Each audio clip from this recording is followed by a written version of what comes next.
Tev bixêr hatinin, serseri çavan hatinin. Spas xweş. Bernameya me ya îro dê li ser pirtûka Mamoste Mehmet Emîn Aslan Devlet û Egemenlik Teorîsê. Em ê bernameya xwe bikin înşallah. Di pêşiya bernameyê da dixwazim mamoste bidim hinek nasîn. Mamoste kî ye, çi dike, heta na çi kiriye. Mamoste Mehmet Emîn Aslan 1947 da li navçeya Amedê li Çêlmûkê li gundê Terbil bi Tirkî jî Kirmatepe ji dayîk bûye. Mamoste Mehmet Emîn Aslan li Amedê li nav saziyên dewletê de jî memûrtî kiriye.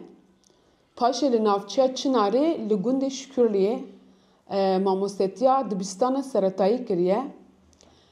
Di vê navberê de jî 1976 da li zanîngeha Çukurovayê ji beşa îktisadiyê û zanistên ticari mezûn dibe. Mamoste sala 1984 da di meha Nîsanê da ji doza rizgariyê hatiye girtin û salekê jî di girtîgehê de maye.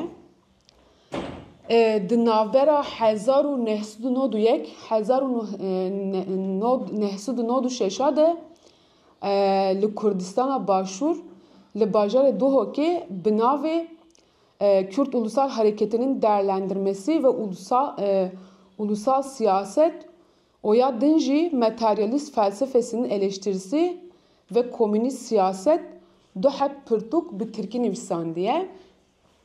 Paşê van her du pirtûkan pirtûka wî ya bi navê Kürt Ulusal Hareketi'nin değerlendirmesi ve ulusal siyaset ji teref Saîd Veroj bi navê siyaseta neteweyî û helsengandina tevgera neteweya Kurd û pirtûka materyalist felsefesinin eleştirisi ve komünist siyaset jî bi navê hinek felsefe û hinek siyaset ji teref Remezan Bertev û Mustefa Baran hatiye wergerandin.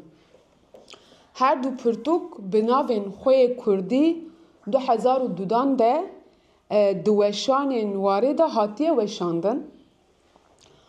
Mamoste pirtûkek wî jî wiya devlet teorîsî jî 2011 navbera 2011 û 2017 da ew jî di wê navberê de hatiye nivîsandin.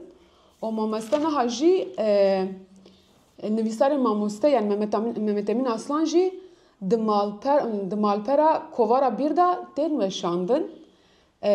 Bi vî rengî mamoste ez dixwazim di serî da bi pirsekê dest pê bikim û pêşê jî heqê mafya haftinê bidim te.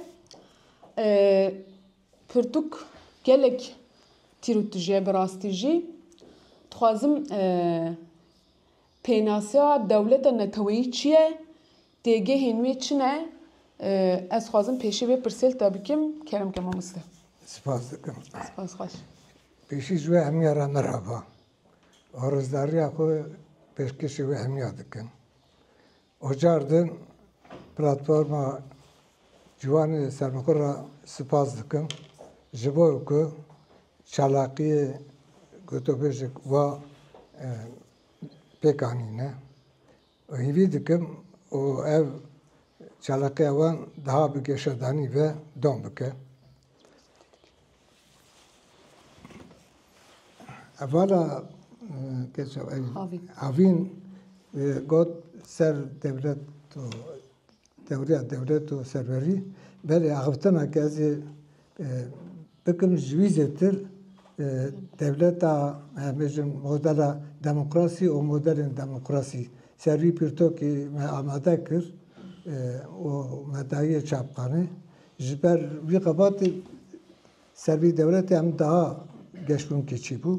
Yani bi vî ve xwegirê me nedaye ez vî pêşî bêjim. Hûnka em veguherin ser taybeta xwe. Babeta me îro li ser têgeha netew dewlet. 1950 vir de netew dewlet o zanyarên siyasî derbarê dewlet o siyasetê de modelên teorîn nû pêşxistine. Taybetmendiya hevfara van xebatên teorîk modelî bûye sedem ku têkoşîna netewên bindest ji siyaseta netewî demokratîk bê dûrxistin. Îro roj dewletên serdestên ku Kurdistanê parve dikin ji bo ku aktorên û kirdeyên siyasî netewa Kurd ji siyaseta netewî demokratîk dûr bixin, her cûre amûrên wekî îdeolojî, siyasî, zeft, manipülasyonê kar tînin. Oî car bi vî perspektîfê em ê li têgeha netew dewlet û mijara zanîsta siyasetê binirin. Têgeha netew dewletê. Em ê dewletê wekî yekparebûniya sabît, neguherbar û taybetmendiyên guherbar ve analîz bikin. Em ê rixistina ku ji hêmanên netew dewletê hatiye vekirin weke rêxistinbûna netewe. Rixistina ku wekî taybetiyê netewê dewletê hatiye vekirin weke rêxistinbûna îdarê pênase dikin.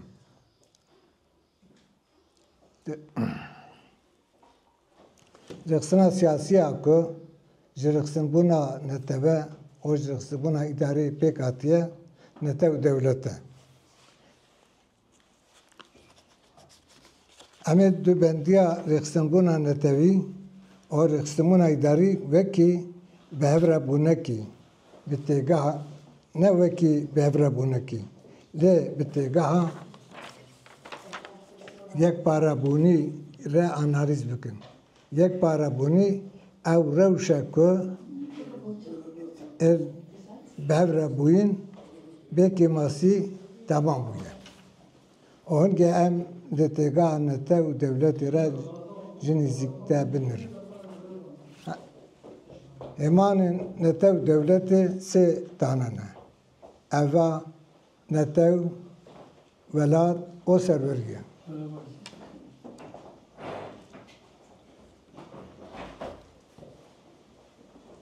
Tekî biram tu xêr hatî. Berçavar. Sê hêmanên netew dewlet hene.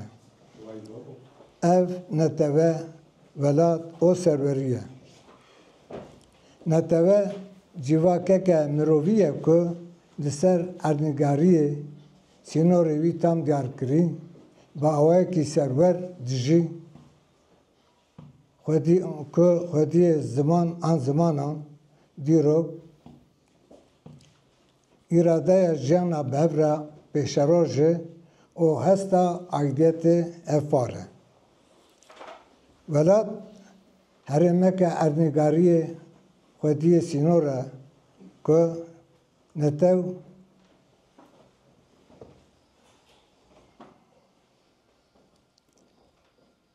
dikare bê berdewamî li ser bijî û serwer be. Serwerî yani efemana devletê sêyemîn serwerî wekî hêza qanûnçêker û cîker tê wateya desthilatdariya herî bilind.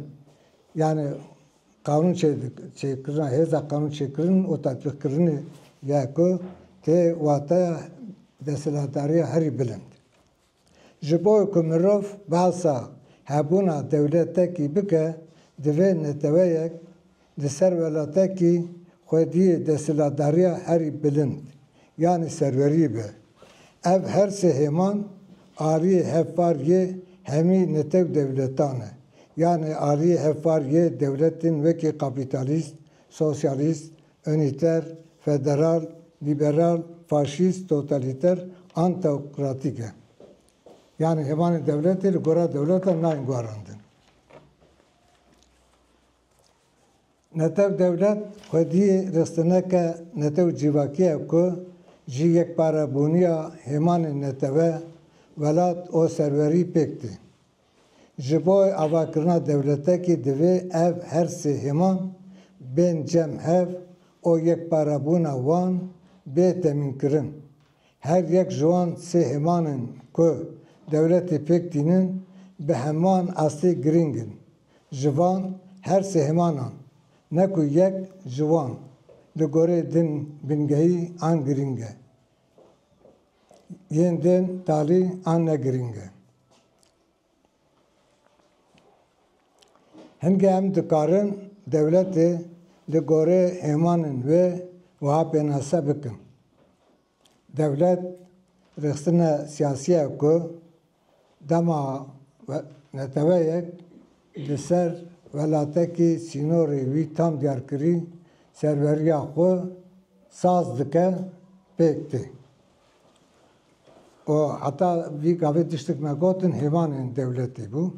Nika jî em bên babeta taybetmendiyên netew devletê. Li nik sê hêmanên ku devletê pêk tînin, taybetmendiyên ku devletê pêk tînin jî hene. Dibe ku hejmara van taybetmendiyan li gorê nivîskaran biguhere. Li gorê me netew devlet xwediyê sê taybetmendiyên bingehîn e. Ev taybetmendiya rexistinbûna rasyonel. Taybetmendiya wê ya hiqûqiya pozîtîv û taybetmendiya wê ya monopoliya şîddeta rewayê. Hin nivîskar ji taybetmendiyên wekî berdewamî û kesayetiya hiqûqî wekî taybetmendiyên devletê pêşniyaz dikin. Li gorê me ji ber ku taybetiyeke hêmana serwerî berdewamî ye, ne pêwîst e ku berdewamî wekî taybetmendiyek were destnîşankirin. Herçi kesayetiya devletê, kesayetiya hiqûqê ya ji ew pêdiviya rexistinbûna rasyonel û taybetmendiya hiqûqa pozîtîv e. Yani li gor me sê taybetmendiyên netew devletê hene. Wekî me tarîf kir, yek rexistinbûna rasyonel, di du hiqûqa pozîtîv, sê monopoliya şîddeta rewayê. Em niha bi kurtî taybetmendiyên devletê rave bikin. Taybetmendiya yekema devletê ev e ku xwedî rexistinbûneke rasyonel e. Her netew devlet weke pêkhateyeke serwer rexistinbûna xwe ya rasyonel bi belgeyekî bi navê destûra bingehîn pêk tîne ku ji aliyê wê ve hatiye çêkirin. Bi gelemperî rexistinbûna rasyonel la devletê ji libatê ve kanundanîn yani parlamento cî bi cî anîn yani rêvebirin an hikûmet û detwarî û her wiha ji saziyên girêdayî van libatan pêk tê. Têkilî û erkan van saziyan ya bi hevê dû re di destûra bingehîna welatê têkildar de tê diyarkirin. Taybetmendiya duyemîn navdewletê ev e ku xwediyê hiqûqeke pozîtîv e. Çavkanîya hiqûqê xwe dispêre îradeya netewî. Hiqûq faaliyeteke devletê ye ku ji aliyên nûnerên îradeya netew ve tê kirin û dema pêwîst be ji holê tê rakirin.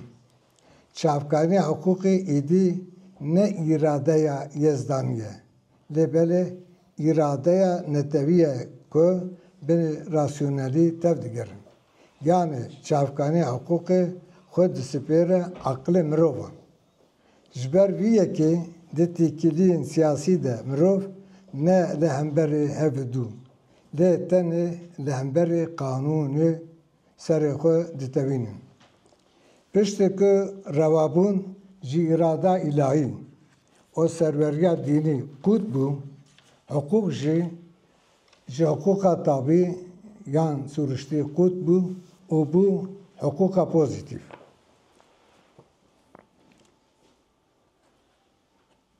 Hukuka pozîtîv davahiya qanûnan e ku vekirî, pêşbînîkirî, daxwazkirî, sînordiyarkirî, nivîskî û ji aliyê dewletê ve hatiye danîn. Niha em têgeha hemwelatiyê binirin. Mirovê ku beriya serdama modern di civakên kevneşopî de wekî tebaat dijiya ku ne wekevî, prensîbeke domdar û tabî bû. Niha weke pêdiviya taybetmendiya hukukê ya netew dewlet, ew di pozisyona navendî de dibe kesekî xwediyê mafên wekev û xwediyê nasnameya hemwelatiyê. Di vir de tiştekî bala me bê kişandin, hemwelatî yani Tirkî dibin birey, ew kes ne ji boî civak, boî dewlet, boî hukuk heye. Hukuk, dewlet, civak her tişt boî kesek heye, boî hemwelatî heye. Em bêjin. Ya sêmîn jî monopoliya şîdeta reva ye. Yani taybetmendiya sêmîn. Monopoliya şîdeta reva ye. Amorên monopoliya şîdeta reva polîsên li nav va sînor de û hêza leşkeriye li ser sînoran e. Monopoliya amorên şîdetê yek jî taybetmendiyên bingehînên dewletê ye. Ev yek dikare wekî garantiyeke were dîtin ku kesên di nav sînorên welatekî de dijîn ku dewlet doza serwerî lê dike, ji bilê dewletê ji aliyê hêzekî din ve rastê tundî nayê.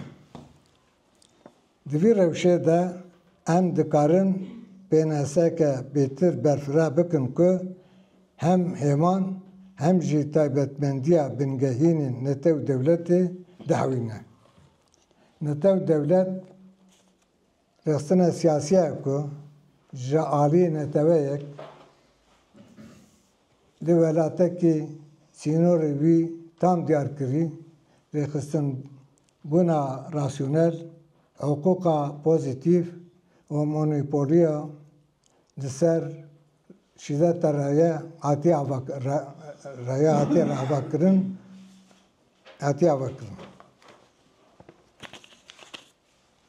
Tiştê ku divê were destnîşankirin ew e ku hêmanên dewletê ew xistetin ku taybetmendiyên dewletê mümkün û têgihbar dikin. Ji ber vî yekê ev her sê hêman ji bo hemû netew dewletan hevpar in. Taybetmendiyên dewletê serwerî yani awayê çêkirin û pêkanîna qanûnan nîşan dide. Loma taybetmendiyên dewletê ne sabît û berdewam in. Lê li gorî dewletan digwere.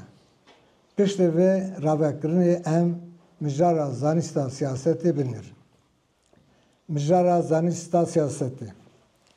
Heta şerê cîhanê yê duyem, mijara esasiya zanîsta siyaseta dewlet bû. Lê piştî şerê cîhanê yê duyem, zanîsta siyasetê zêdetir li ser desthilatdariya siyasî, an pergela siyasî, an jî rejima siyasî mujil bûye.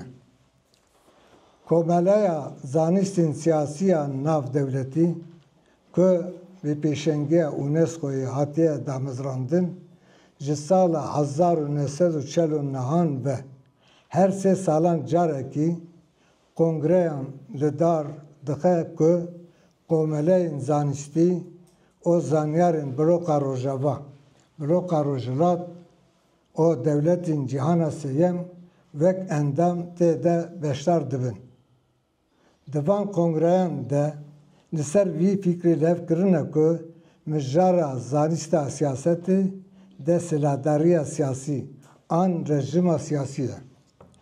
Bi vî awayê li gorî têgiştina siyasiya ku ji sala 1951 de li cîhanê serdest e,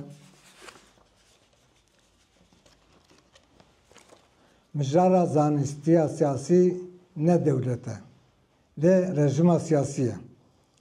Li gorî vî têgiştina siyasiya serdest devlet nikare bibe mijara zanîsta siyasî. Ji ber ku têgiheke razber e, ji ber vî yekê di qada siyasî de ne dewlet lê rejima siyasî tê niqeşkirin.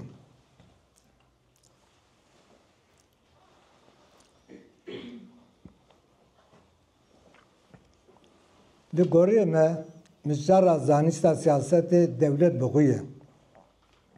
Rejimên siyasî yani awayên rêxistinbûnê yên wekî demokrasî, faşîzm, pergela yek an Firêpartiyê, Rêveberiya Federal, Rêveberiya Unîter, mijarên rêxistina îdarî yani mijarên rêxistina taybetmendî ya dewletê ne.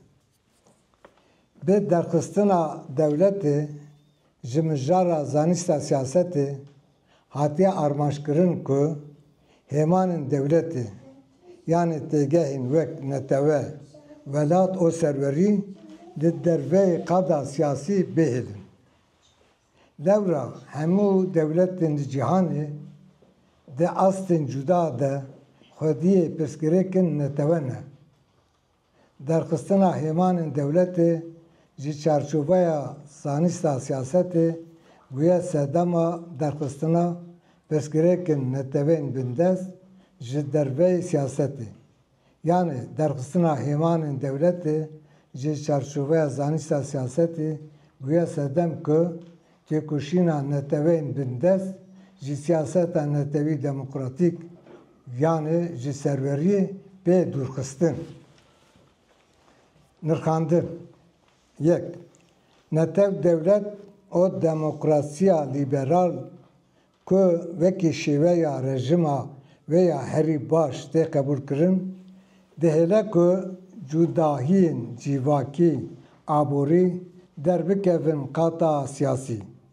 Bi rêya partiyên siyasî û komên zextê ve bibin mijara bazarîkirinê.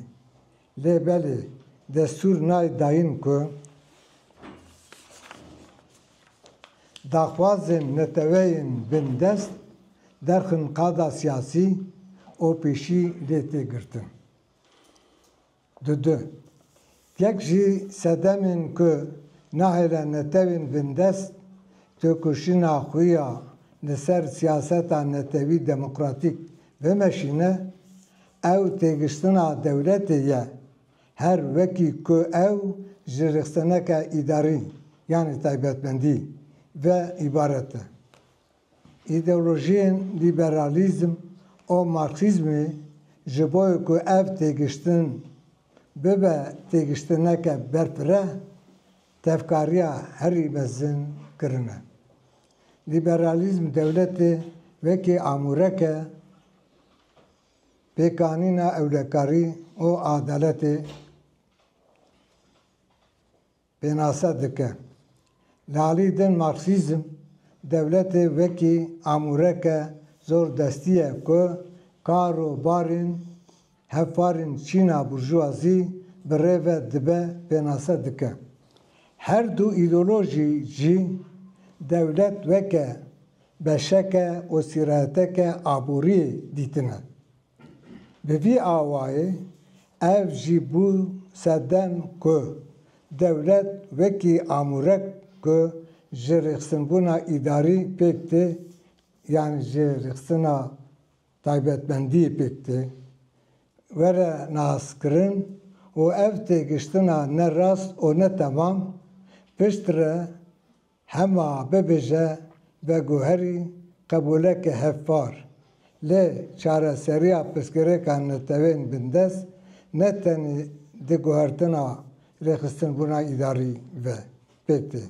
Dve de guartana yek parabuna rextinbuna idari o rextinbuna neteve de vere de gerin. Sise Roja me da neteve Kürt bi du avahiyin siyasiyin cuda dikarin selahiyeta serveriyê bi dest bikin. Yek ji avakirina netew devleta xwe ye. Îro hem helbesta kirdeyên siyasiyên Kurdan û hêza ku ji vî rastiyê pêk tê hem jî bi taybetî hevsengiyên hêzên navnetewî rê nade vê yekê. Hingê em li avahiya siyasiya din binirin.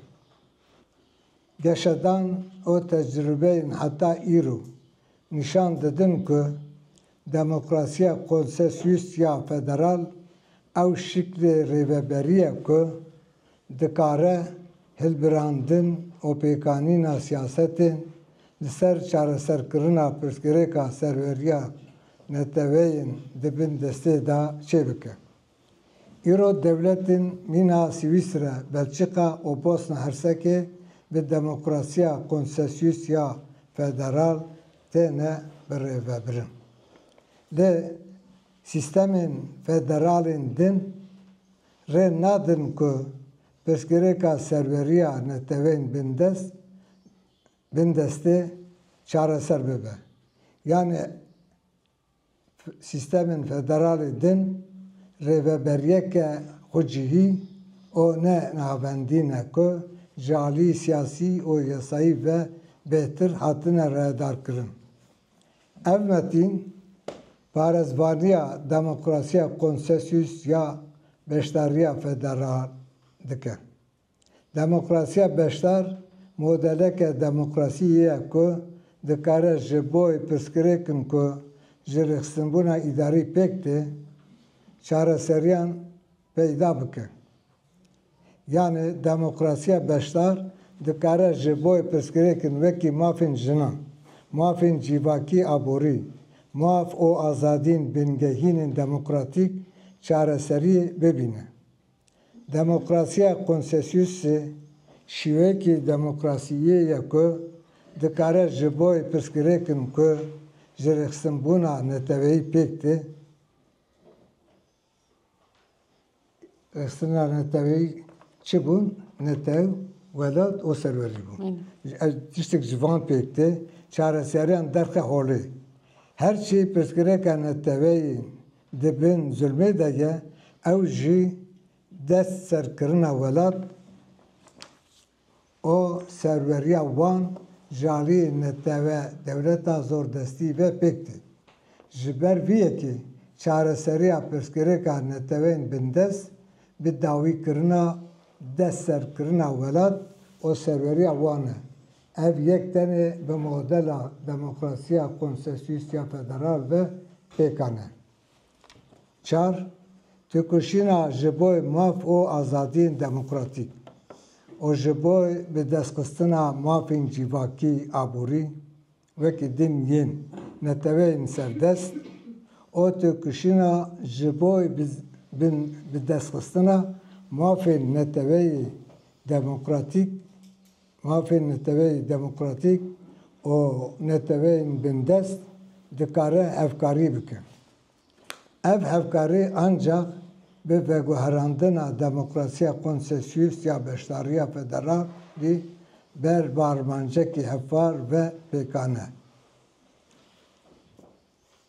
Ev hevkarî em karin we ji bînin ancak têkoşîna siyaseta demokratîk a netewa serdest û têkoşîna siyaseta netewiya demokratîk netewa bindest her du bi hev re demokrasiya konsesyus ya beşdariya federalî armanc bike dibe. Dibe ku ev têkoşîn veguhere devleteke konfederal an jî netewê devleteke cuda. Lê belê ev hevkarî divê di hemû rewşan de modela demokrasiya konsensusiya beşdarî armanc bike. 5. Divê siyaseta netewî demokratîka Kurdan çareseriya pirsgirêka neteweya Kurd ne tenê birêxistinbûna îdarî de guhertina yekparebûna rêxistinbûna îdarî û rêxistinbûna netewe de bibîne. Yani ne tenê guherandina hiqûqê rasyonel, rêxistina rasyonel, belê di guherandina netew, welat û serwerî de bibîne. Ew siyaseta Kurda ku guhertinê di guherandina hêvanên dewletê de nebîne, ne siyaseta netewî ya Kurd e. Ew dibe parçeyek ji siyaseta netewa dewlet da serdest. Yani em bêjin siyaseta ku coğrafya serveriya û Kurda hedef neke û nav Tirkiyeyê de em bêjin işte hiqûqa wî pozîtîv rêxistinbûna wî ya rasyonel di vî sînorê de bimîne. Ew ne siyaseta netewe Kurd e, divê siyaseta devleta Türk, parçekî siyaseta devleta Türk. Ve ji bo kê gudarî em kir ji we hemûyan re spas dikim. Havîn keçen tevra tişkî hol nekir, me got negot. Hêmanê netew devletê me got. Xwe min wekî pirsî bû mamoste te tevan got saete te xweş mamoste. Heger destûra te hebe min çend hep pirs amadeyekire dixwazim işte pirsam bipirsim. Mamoste mijara me ji xwe gelemperî sew dewleta neteweyî ye. Yani hûn jî dizanin piştî modernîtê û belavbûna împaratoran gelo wê çaxkê dewleta neteweyî çi bû? Yani çawa bû? Em ê çawa ji wê formê çi fehm bikin? û îro ji bo Kurdan dewleta neteweyî divê forma wî çawa be? Em divê em ji wê çi fehm bikin yani? Belê. Yani diyorok da hatta îro roj berê devlet civakê global hene. Em berê wî bêjin civakê global ew e ku bi serê xwe bes e, ji xwe re bes e. O ew bi xwe îdare dike, bi xwe rêvebirin dike, kes rêvebirina wî nake. Di dîrokê da civakê global heta îro roj wekî em bêjin em zanin yek civaka îbtidayî ye. Yani civaka îbtidayî de devlet nîne. Civaka îbtidayî da desthilatiya siyasî ye yani civaka îbtidayî ya ji seretayî xwe bi xwe îdare dikin. Yani civak bi xwe qanûn çêkere û cî bi cî kere. O encamê da devleta bajar diyar dibe. Yekemîn işte Sümerê de, wekî di Misrê de. Ya o duyemîn devletê ne bajarî, çend bajariya dibir nav xwe işte dibêjin devleta fewdal. O ji 1900 û em bêjin pardon 1500 vir ve devleta modern an devleta netewî pêk hatiye. O em kurtî wa bêjin navbera devleta netew ya jî devleta modern o navbera devleta feodal o bajarî ev e. Hatta dema modernê de yasa danîna yasa ayîtê yezdanî bû. Ayîtê îlahî bû.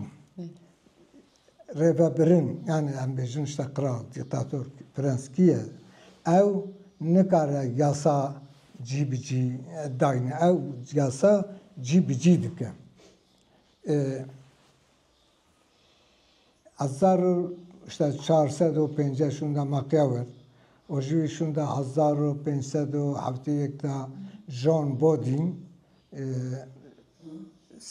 bir têgeha serverî em bêjin Machiavelli têgeha serverî naniye ziman. Ev tewriye bî.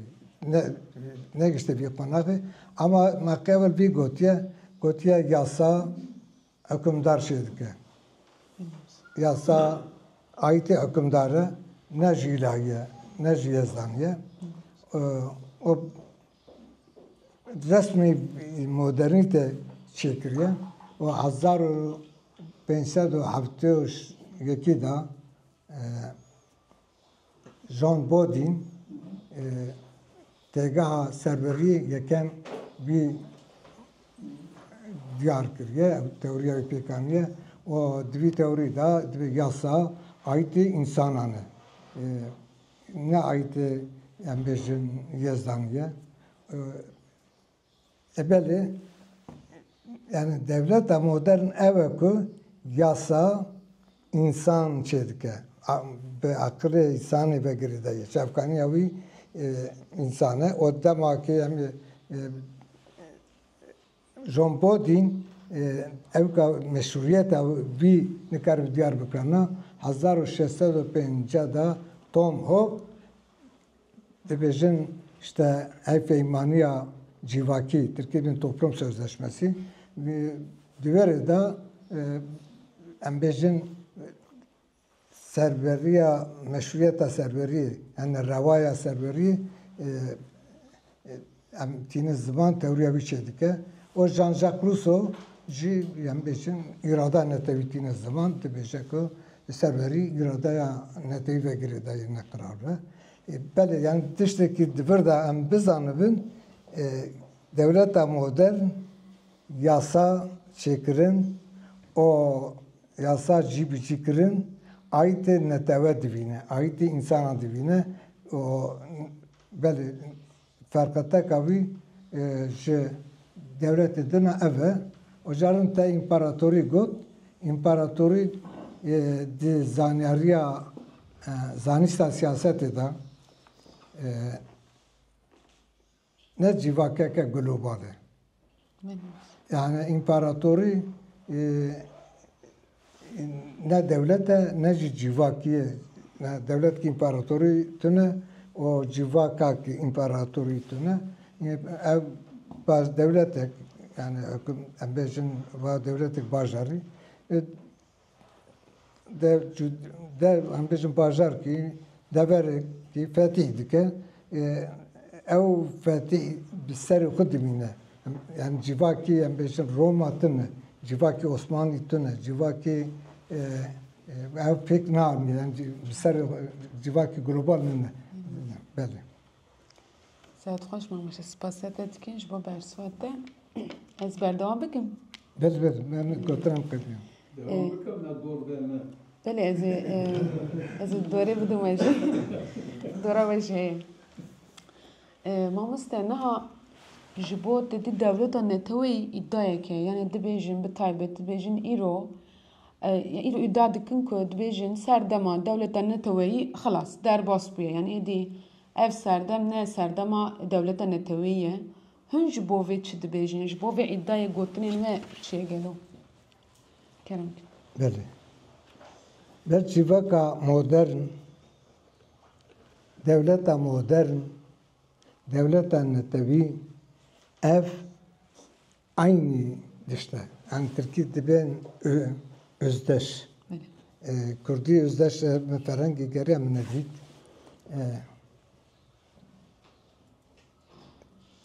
Da îro em bêjin civaka modern kî ye? Çi ye? Ew e mesela hemî devlet yani siyaseta nav netewî di şeklê rexsina çi ye? Netewayê girtî ye. Netewayê girtî kî ezayî wî ye ew netew devlet e. Yani civaka ku em bêjin ne azayê ne tev devletê be ew bi serê xwe civakek ku global nine. Yani îro em bêjin ku netewayê girtî eye û hemî 200 tane devlet zêtir hene û hemî devlet wekî me berê got xwediyê hêmanên neguherbar û sabîtin û xwediyê taybetmendiyên va devletana hemî devletên netewî ne yani devletên modern devletên netewî ne civakek ku hedefa wî ne devlet bûnî be yani wekî me Kurda netewa bindest heger ev netew ev civak hedefa wî devlet bûyîn be bona wî têkoşîn bike belê devleta me nîne cardin em netewe ne ama netewa bindestin. Dema ki Kurd bêjin ku ji me re devlet bihîstin ne dema wî derbas bûye wî demê dibe kerî yani Tirkî dibîne sürü dibî kerî yani wî demê işte tu dibî Türk tu dibî Fars tu dibî Arab yani dema me dema modern e û cardin tiştek din ez dixwazim di vir de bêjim modernîta Ewropê 1700 da bi zexm dest pê kir ama sed salekê em nav da dijîn Afrika û Asya hem netewê serdest hem netewê bindest di jiyana modernîtê de dijîn. Yani em bêjin îro roj dünyayê da 209 zêtir netewên an jî etnîkên cuda hene wana navxwe rêxistin kirine û wana mafên demokratîk netewî têkoşîn dikin. Belê. Saet xweş mamoste spasê te dikin. Belê gotina te me birî demakî dema netewî demokratîk nine wî demê diveke dema modernîtê biqede. Ez jî bêjim. Yani modernîte ser du rişta pêk hatiye. Yek rêxistina wî siyasî netew devlet e û şiklê jiyana xwe domkirin ew jî kapîtalîzm e yani sermaye ye. Va sosyalizm jî sermaye ye va kapîtalîzm sermaye fark nake. Yani dema kevneşopî da jiyan da ser erd dijiyan ser ziraetê dijiyan modernîte demakî sermiyan bû quwet bû navbendî belê demakî hetanê em dema modernîte dijîn dema netew devletê ye. Em bêjin devleta ku sosyalîst be jî devleta ku faşîst be jî devleta ku liberal be jî hemî devlet wekî me eftina xwe got netew devletin. Yani Türkiye'de şoreşi em bêjin wekî çepgirê Türkat bêjin şoreşî kirin bûn sosyalîst işte çi bû ew têkildiya taybetmendiyên devletên tê guharandin. Hêmanên devletên nayên guharandin. Spas dikim. Spas xweş mamoste spasê te dikin. Dixwaze em navberek bidin qasî 10 deqeyan mamoste ji bira biçek pêna xwe bide paşê em pirsê me bigirin. Em çek ji ve xwin pevdira serçavnêş.